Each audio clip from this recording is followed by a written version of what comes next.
AFI had been working towards a much more darker sound in terms of their style and things with Black Sails in the Sunset previously, and even the EP, All Hallows EP, and now we get The Art of Drowning, which was released in September of 2000, and the album, it just expands upon that idea so much more. We get so much better vivid imagery that they've created. There's more poetry in here. It really feels like a Poe novel that's come to life. It feels like as if Tim Burton and Edgar Allan Poe were in the same room and decided to write music, and they met up with the Misfits or something. It really just takes that kind of horror punk sound and it makes it their own. They've really done something here. I really feel that this is AFI at their best. It's the best lyrics that we get from them. The guitar parts are absolutely phenomenal throughout this. The bass lines stand out, and even the drumming upon this is great. We get some experimentation here with some electronic work. It's very light and minor, but this is kind of where they start to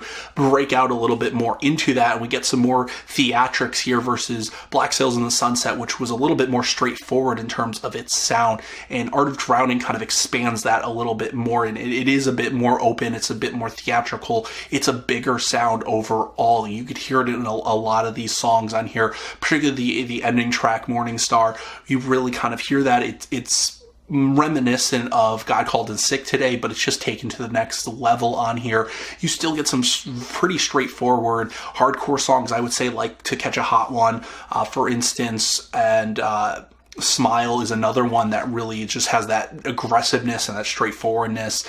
Lost Souls, the opening track, is just fantastic on here. It's kind of bouncy, it's catchy, it really just brings everything that they've been doing to the table. But you even get some more not as aggressive, slow down tracks that are still have that vibe to them, that punk vibe, that alternative vibe to them on here, like Wester, for instance, which is a very, very haunting song. And I think it's overall, this is a kind of depressing album, as the title may imply, The Art of Drowning, and you just get these very macabre images in your mind that they've conveyed. And I mean, Davey Havok is just fantastic with his vocal work on here. It's expanded so much more to his clean work has improved so much, but his screaming as well comes through much, much clearer in its sound in this album.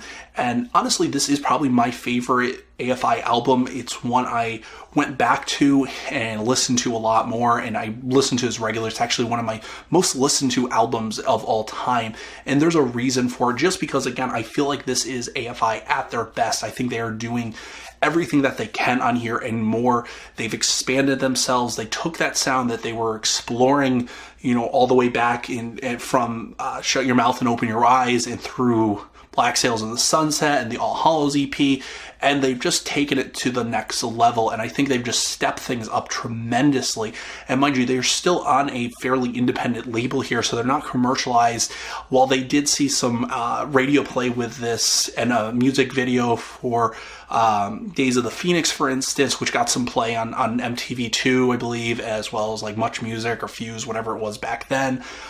So it really kind of started in catapulting them even more and getting their attention. I mean, Black Sails in the Sunset kind of broke them out in the scene. The All Hallows EP saw them on the Tony Hawk's Pro Skater soundtrack, which kind of got them as a household name. But now we're starting to see them as being marketable and more, not so much accessible. This is still a what I would call a punk album, but they're getting interest from labels at this point. This is something that can be played on radios and things like that. So I really think that they've just expanded their sound so much at this point that it really all comes together in just such a fantastic album. Thank you so much for watching the AFI Review Series Part 7. Next time we're going to be taking a look at their mainstream breakthrough called Sing the Sorrow.